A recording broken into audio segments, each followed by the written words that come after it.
Hello, welcome back to my channel. My name is Kelsey, and today we're going to attempt to finish the Our Fantasy Bingo.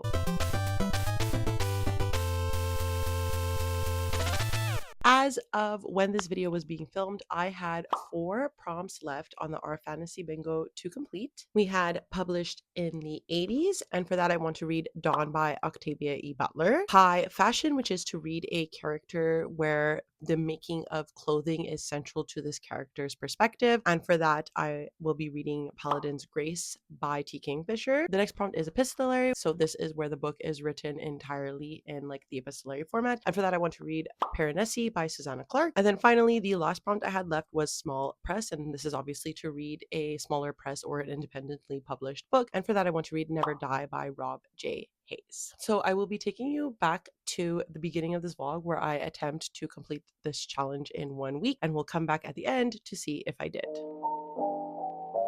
Hello, welcome to the vlog. You are placed precariously onto a tripod on the couch. I am talking low as well because my son is currently asleep, so I really hope you can hear his camera. But we might as well get into my thoughts on the first third of the first book of this vlog, which is Never Die by Rob J. Hayes. This follows a young boy named Ian who, through a meeting with a Shinigami, is assigned to revive 4 legendary heroes, to kill them and then bring them back to life in order to fight the Reaper's War. So right now we have met with 2 warriors that Ian has both killed and revived, Cho and Jihao, and I'm really liking both of them. They have very interesting dynamics. Cho has definitely taken on a more like motherly role with Ian.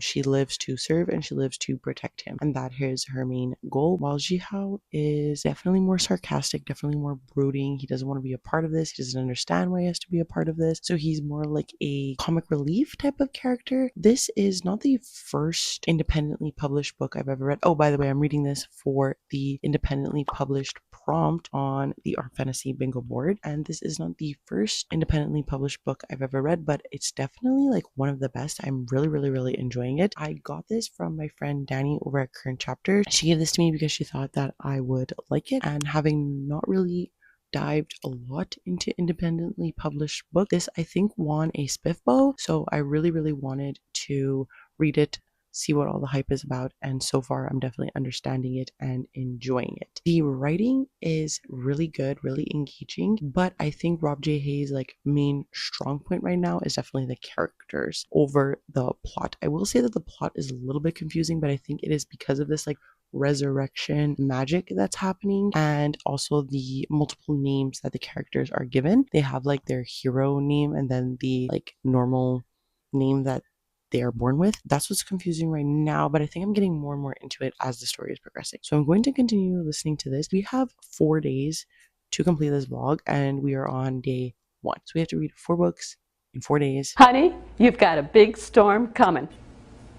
We'll see if we can do it. I don't want to not be able to complete Our Fantasy Bingo, so I'm hoping that it happens. So I will listen to another like half hour maybe to this, maybe get another third of the way in if I can, crossing my fingers that we are able to complete this book at least by tomorrow.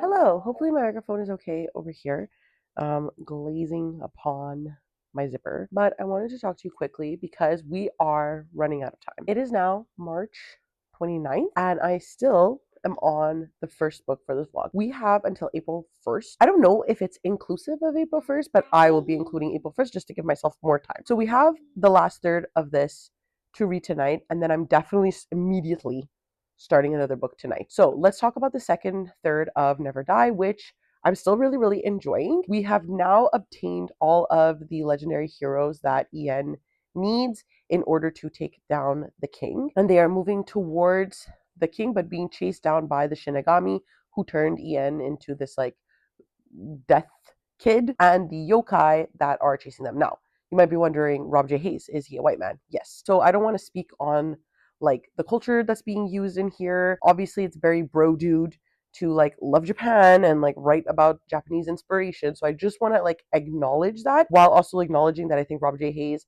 writes really, really well. And I think the world that he has created is very evocative. I'm very into it. I like all of the characters. I'm really enjoying all of the characters. But I can't consciously talk about this book without mentioning the fact that he and I are both two white people reading about a white man's interpretation of a fantastical world of Japanese inspiration. So I just want to put that out there. Taking that into consideration, I can also say that Rob J. Hayes is a really good writer. I am really enjoying the characters. Like I said, I'm really enjoying this story. I think it's really interesting. Did it need to be inspired by that? No, but I think the overall journey of these characters is keeping me captivated, keeping me interested. And I will definitely be finishing the last third relatively soon. So I'm going to put on the audiobook, listen to the rest of this, and then we'll come back together. I don't know which one I want to read next. I'm wondering if I should get like a thick boy out of the way. Not that they're thick. They're all relatively within like 300 pages or so. But I'm definitely going to listen to this now while I'm like playing with my son before his bedtime, and then putting him to sleep. Yes, I'm going to put you to sleep.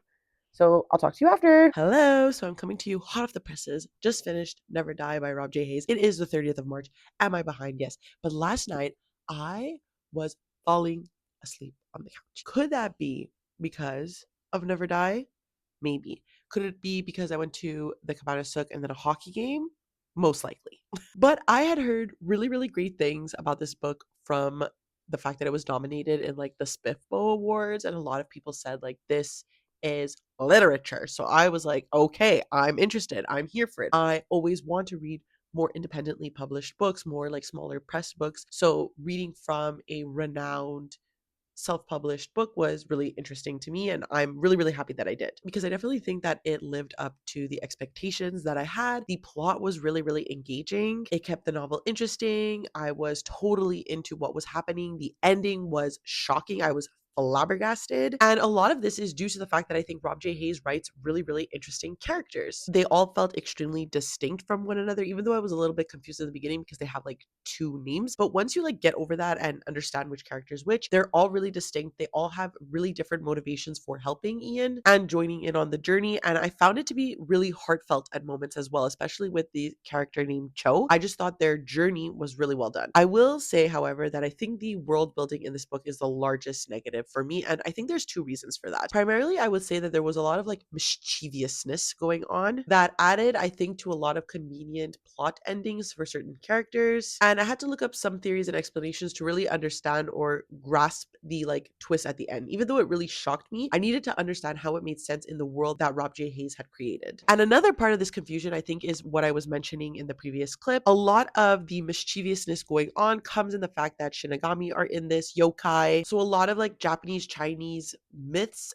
vibes, aesthetics that are less explained and more just felt. So if you've watched a lot of anime, you can kind of grasp what's going on in here. So it's more just of like a feeling of reading this book. I don't know if this is due to the fact that East Asian lore is more of a vibe and aesthetic in here. Maybe, but it definitely added to some of the confusion, or more that just things were expected to be understood as like a vibe and less so like an actual experience. So I gave this 3.5 stars because again, I was still really impressed by the fact that this was self-published, but I did have those issues with the world building. So I decided, because I did all of the preparation I had to do for tomorrow, I just have like a bunch of like smaller tasks to do today and a lot more cleaning that I would like to get done, laundry, stuff like that. I think I'm going to do my main focus and bulk of reading today in the largest book that I have, which is Paladin's Grace by T. Kingfisher. First of all, look at this fucking gorgeous cover. I'm obsessed. And if I do like this, I will be purchasing the rest of the series, just not now because again, I'm on a book buying ban this year. I am fascinated by these covers and I am fascinated by these books. So I've read from T. Kingfisher before, only I think one book. And I really liked the aesthetic and vibe of her book, which is funny just talking about that, more than I enjoyed the actual plot line in the book, I think. So I'm hoping with this one, I'm going to really enjoy both. So while foraging for startle flower, perfumer Grace finds herself pursued by ruffians and rescued by a handsome paladin in shining armor. Only to outwit her hunters, they must pretend to be doing something very unrespectable in the alleyway. Stephen, a broken paladin, spends his time knitting knitting socks and working as a bodyguard, living only for the chance to be useful. But that all changes when he saves Grace and witnesses an assassination attempt gone wrong. Now, Stephen and Grace must navigate a web of treachery and poisoners, while a cryptic killer stalks one step behind. It sounds so fun. First of all, romance. Second of all, poisoners. Third of all, medieval like vibes. I think I'm going to be very, very into this. But I forgot to mention when I summarized Never Die to talk about what this completed. So with Never Die, we completed the small press or independently published prompt. So we can knock that off the board. Love that. And Paladin's Grace is going to cover the fashion prompt, I think. What's it called? High fashion. So read a book where clothing and fashion or fiber arts are important to the plot. The hard mode for this is the main character makes clothes and fiber, and Steven is the one making socks in this one. So we're going to get into this. I'm going to go to the gym, do some leg workouts, walk on the treadmill a little bit, and then I'm going to come upstairs and start like cleaning everything, and we'll get on with the rest of our day.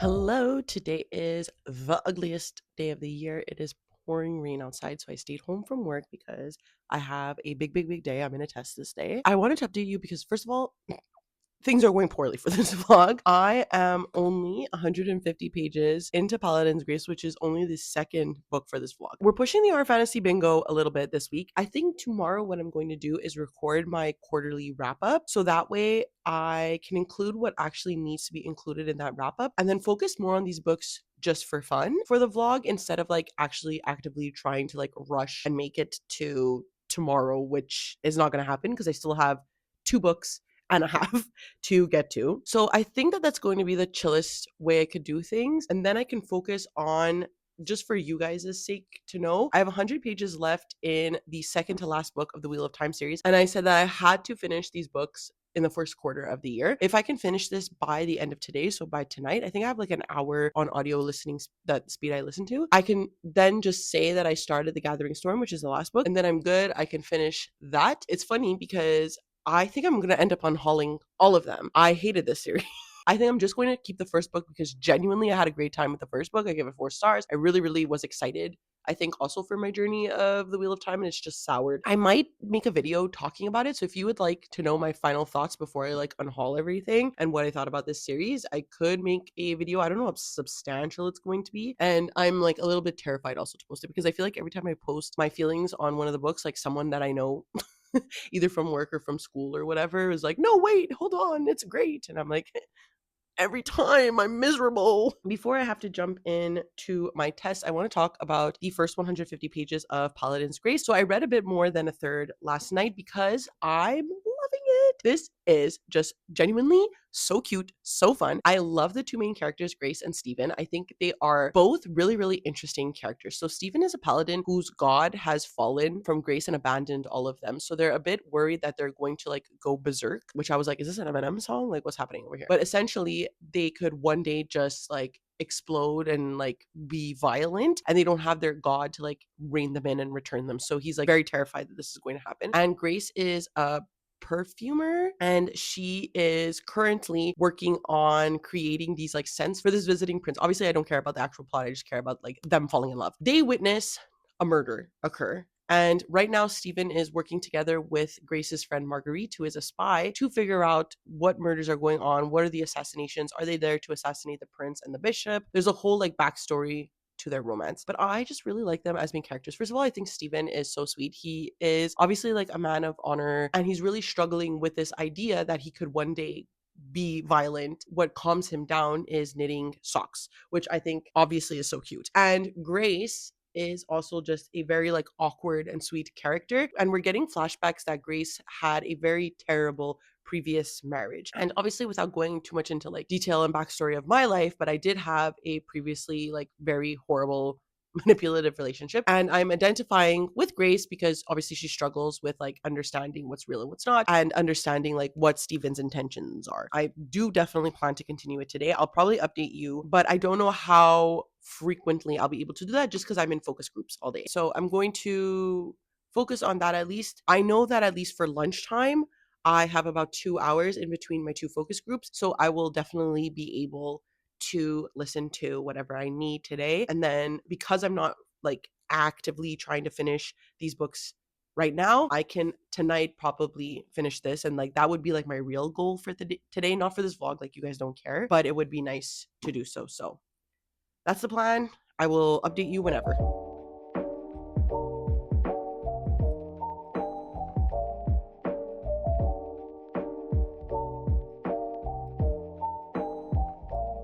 Hello, I'm updating you a little late and a little quiet because my son is currently in bed, and it is several days that I haven't updated this vlog, but I feel like an absolute failure for this vlog. I really, really wanted to finish the art fantasy bingo this year and I just wasn't able to. So I think what I'm going to do for the purpose of this vlog is just finish Paladin's Grace, and then we can maybe talk about next year's art fantasy bingo and like any ideas or plans I have, and maybe that can like make up for like such a shit vlog. But part of vlogging my life is that I want to like vlog my life and be true to my life. And I was in a very intense, like, I don't know if it's like an ADHD depressive episode or just general depression, of which I have both. So it's a lot of fun, a lot of fun. I love being like this. So I didn't get to read as much as I wanted to. This weekend was also Easter, and I find family holidays really, really, really difficult, mostly because my parents are divorced. So I always have like multiple events to attend at all times, and I never really like get time to just chillax. Anyways, all of this to say that I am now in the second third of Paladin's Grace and I have the last third left to do. I am really, really, really enjoying it. I'm really, really loving it. I wish that I could be picking it up at all times because I am really enjoying the romance between Stephen and Grace. I like Stephen and Grace's like backgrounds as well as their personalities. I think they make for a really excellent couple. They are both very, very, very sweet characters and both very intelligent and incredible at what they do. As I mentioned, Stephen is a paladin, so he's exploring this attempted murder on the crown prince, and at the same time there's like these severed heads that are going on. So there's a lot of like talk of like heads and stuff like that. So I'm wondering if the Crown Prince storyline and the severed head storyline are intersected. And also now at this point in the plot, something happens to Grace, and Grace has her own unique relationship with the Crown Prince. It's interesting to see that something like negative has occurred because Grace is such a like innocent and careful character. She's not someone that wants to be breaking the rules. She's not someone that wants things to happen to her. Really, she's a very passive or wanting to be passive character. And so is Stephen.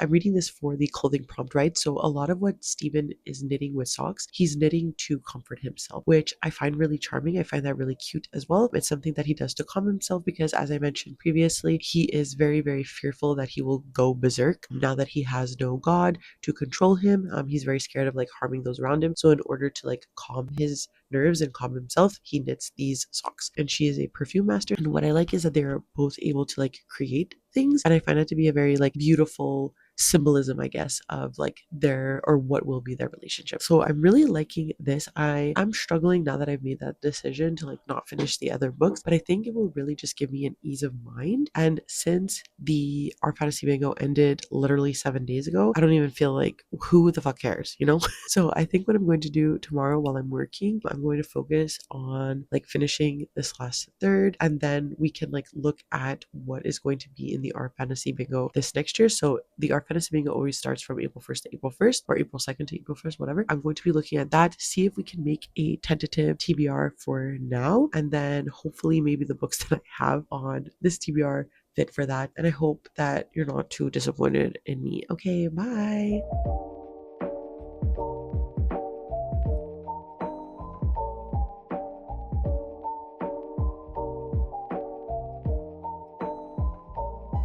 What the fuck? Hello, welcome to my TBR shelves. As I mentioned yesterday, in an attempt to salvage this vlog, I think we should plan next year's Our Fantasy Mango, so that way when push comes to shove, we're not stuck at the end of the year and we're not saving books just for that because they're already here, or they should. Additionally, if you watched my goals video, you know that this year I'm not allowed to buy any books. So if there are some that I have no idea on these shelves, I can't think of one thing, we'll save them for next year to buy, maybe. But the goal is to try and attempt to get them all here. Now, you might be thinking, holy hell, this is so packed. You would be right. And also, there's entire backs of the shelves that are filled with books as well. The first one is a trans or non-binary protagonist. Let's see the options that are there and see if we have them. The big ones that are coming up are She Who Became the Sun or He Who Drowned the World, which I read She Who Became the Sun and I didn't really enjoy it, so I don't have He Who Drowned the World on my TBR. There's also Human Rights by Juno Dawson, but I also did not like the first book in this series either, so I can't go with those. We are getting some of the Seanan McGuire books. I do want to continue in the Wayward Children series. I don't know, the next book I have to read is Come Tumbling Down, so I do want to look at if this would fit, because if it does, then perfect, we've knocked one out. Oh yes, there's also Andrew Joseph White. I read Hell Followed With Us and I also read You Aren't Meant to Be Human, and I really loved those books, and Andrew Joseph White always includes a trans main character. I don't have another one of his books on my TBR because I'm really trying to commit myself to a book buying ban, as you know, but one of the books of his that I would like to read, and if I could potentially buy it. And so if I need to save it for next year, I could, but I think I'm going to try to see if Come Tumbling Down fits. Okay, the next one is Judge a Book by Its Title. And as per the prompt, it is one that when I see the title, I want to read it. So like, I think I'm going to go with one that I specifically bought because I found the title and the cover to be really interesting. And that one is She's a Lamb by Meredith Hambrock. I saw this at the Indigo bookstore. I was just literally browsing and the title on the shelves with this eye really caught my attention. It's a horror book, I believe. Let me make sure that this is horror, because if it's not, it obviously doesn't fit for this challenge. Oh yeah, it's giving horror. Okay, so I'm going to pick this one for that prompt. The next one is translated. So a story that's been translated from a language you do not read or speak. Oh, maybe I could actually tackle this one. And one I can actually tackle that I've had for so long is The Three Body Problem by Shizhen Liu.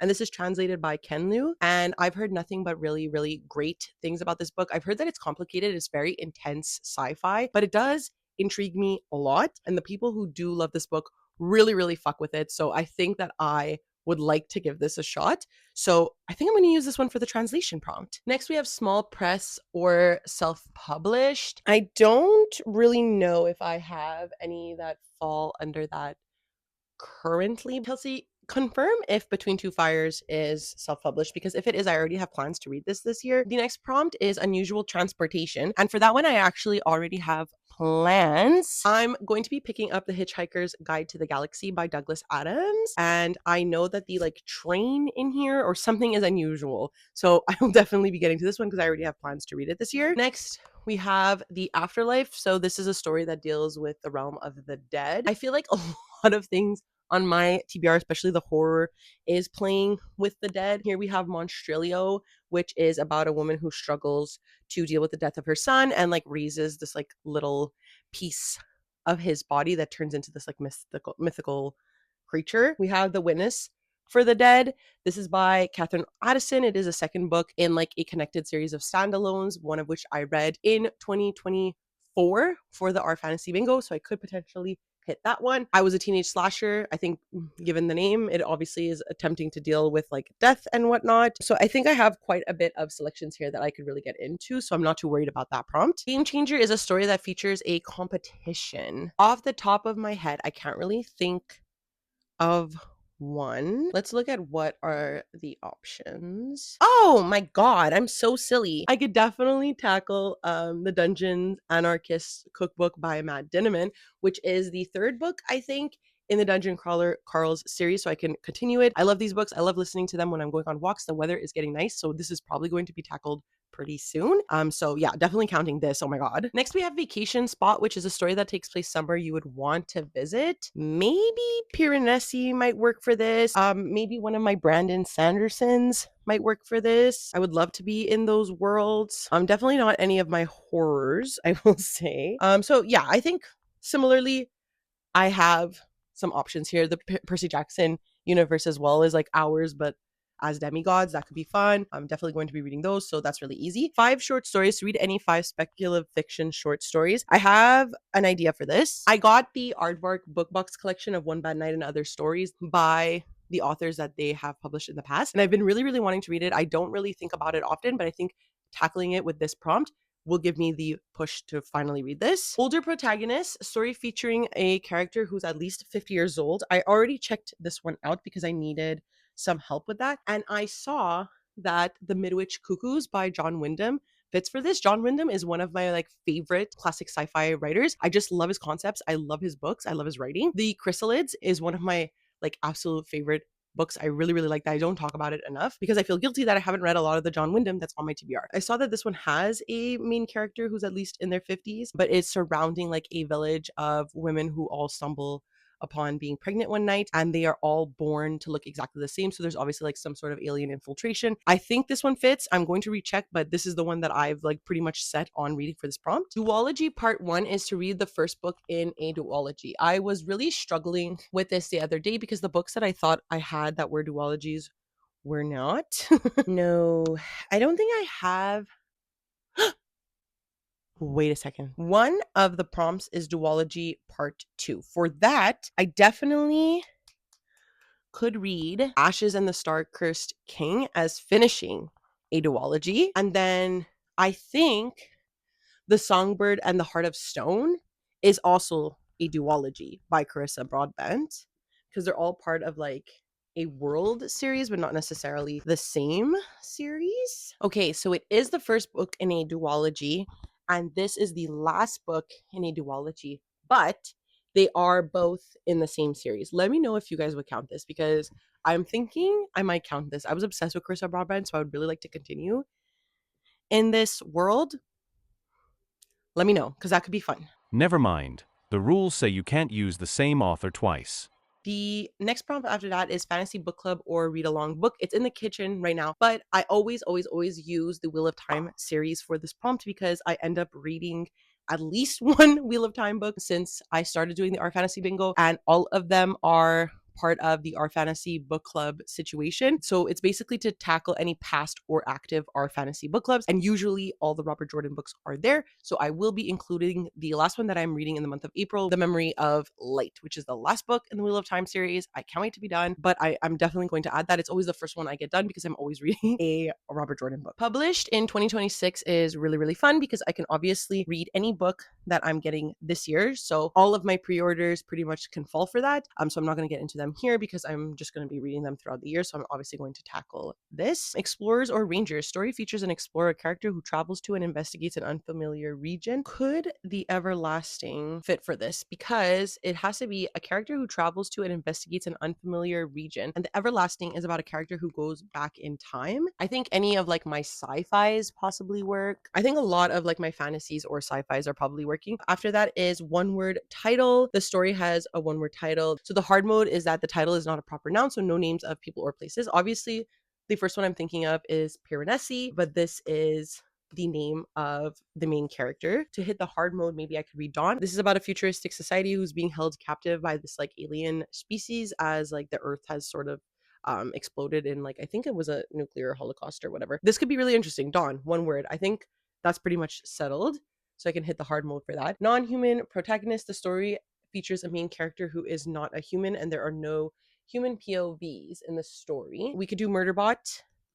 That definitely counts. We could do The Witness for the Dead because they are goblins, brigands, and bread knives because these are also like goblins, mouse creatures, elves. I think we have quite a few here that could hit. Next, we have middle grade. I have a lot of middle grade books anyways. We have Percy Jackson. I have some other ones down there. I have Howl's Moving Castle. We have some middle grades that I could definitely tackle this year. First Contact, a story prominently features interspecies or interracial meeting for the first time, non-violent first contact. What I'm initially thinking of is Children of Time because this is a first contact with aliens. Not violent, I don't think so. I could really, really look into this a bit more, but this might be the one that I tackle because I think it's the only one I'm thinking of that I have that is first contact. Murder mystery. The main plot point of the story focuses on solving a murder. Paladin's Grace features a murder.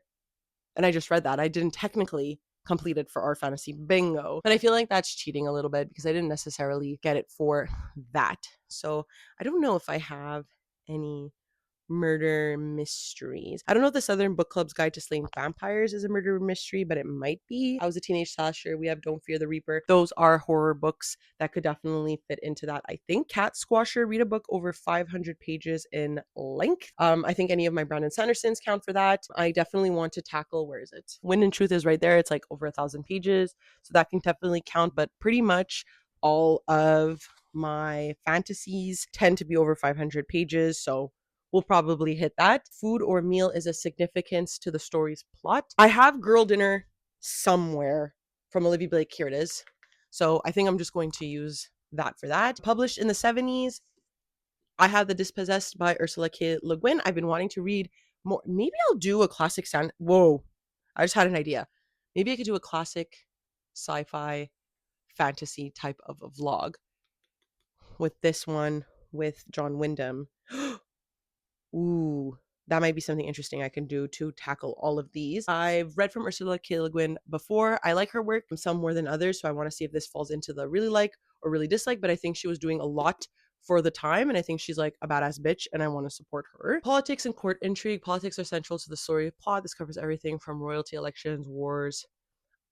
Honestly, I think probably any of the fantasies I have tackle that, so I'm not even going to like specifically find one for that. And then the last prompt is an author of color. Story is written by a person of color. Author does not live in the US, the UK, Canada, Australia, or New Zealand. I think I'm gonna have to probably go through my like Japanese translated fiction, maybe. Yeah, so I think I'm gonna have to go through some of my books to see like where these authors live, because if they live in the aforementioned Canada, whatever, I can't count them. But that's it. So I hope that it's already 26 minutes. So I hope that this added something to the vlog. I'm going to go put my makeup on and we're going to end the vlog because I did finish Paladin's Grace.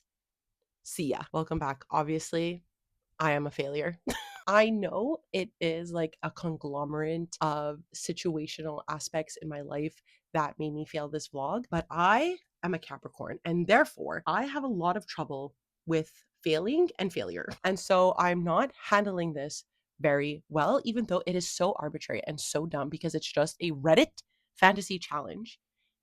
And here I am being like, I'm a failure. I can't believe it. So let's talk about the 2 prompts I did not finish, which was published in the 80s. And for that, I wanted to read Dawn by Octavia E. Butler. But as you saw, we potentially can read this still this year, and it will fit for the Our Fantasy Bingo of next year for the prompt one-word title. So that's really, really promising. Similarly, I also wanted to read Piranesi by Susanna Clark. I'm a little disappointed that I did not finish that book because it is like a 5-star prediction for me. So maybe I can do a vlog soon where I'm reading 5-star predictions and put that in there because it's definitely a book that's been recommended to me, is highly, highly, highly praised, and something that I'm extremely interested in reading. But I did complete 2 prompts. So to end a 25 book challenge with 23 books, I think is still successful. And I need to accept that that is still a success. Reading the majority of the prompts and not all of the prompts is still a successful venture. So let's get into my final thoughts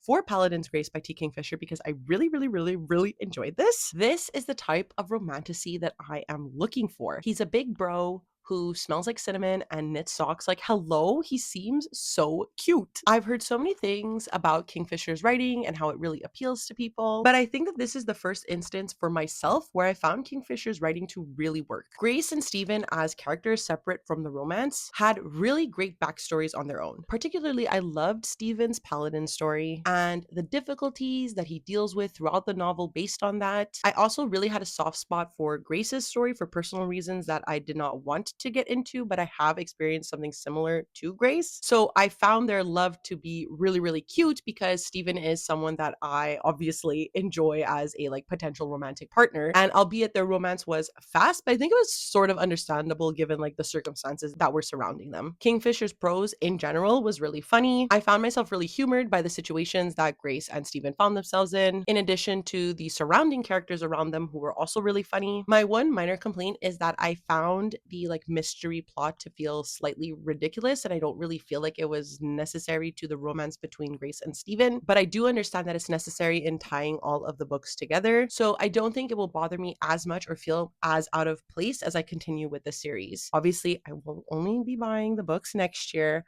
but I can't wait to jump in. I gave this a 4.5 stars. It was almost a 5 stars, just that mystery plot I could only really get into towards the end of the novel. But I think if I reread it and I see how the entire series bodes with this mystery, I might enjoy this and I might end up revisiting this one and giving it a 5 stars. So let's just summarize how I did. I only read 2 books. I'm really sorry, and I really hope that you still like this vlog. But anyways, I'm not going to think too much about it, because reading 2 books for a vlog while you have a child, while you're working full time, is still okay, and I have to remember that. So the first book I read for this vlog was Never Die by Rob J. Hayes, which I gave a 3.5 stars to. I was really impressed by this. I just had some minor complaints about the like ethereal voice in here. And then obviously Paladin's Grace, 4.5 stars. So despite only reading 2, they still both got really good reviews from me. So I think that this was still a pretty successful vlog regardless. Even if I feel like a failure, the books I read were still really good. So that's it. I hope you liked this video and that you forgive me. If you would like to follow me on my reading journey for the next year for our fantasy bingo, I always leave a link down below to my Twitter, Goodreads, and Instagram if you would like to follow me there. Of course, given the state of the world and how all of these are owned by billionaires who wish to be oligarchs as long as they exist, and we need them to stay connected, you can follow me there. And of course, because it is the end of the video, please do not forget to like, subscribe, and ring the notification bell. It does wonders for my channel, makes me feel really good. And that's it. I never know how to end these things, so I will see you next time. Okay, bye.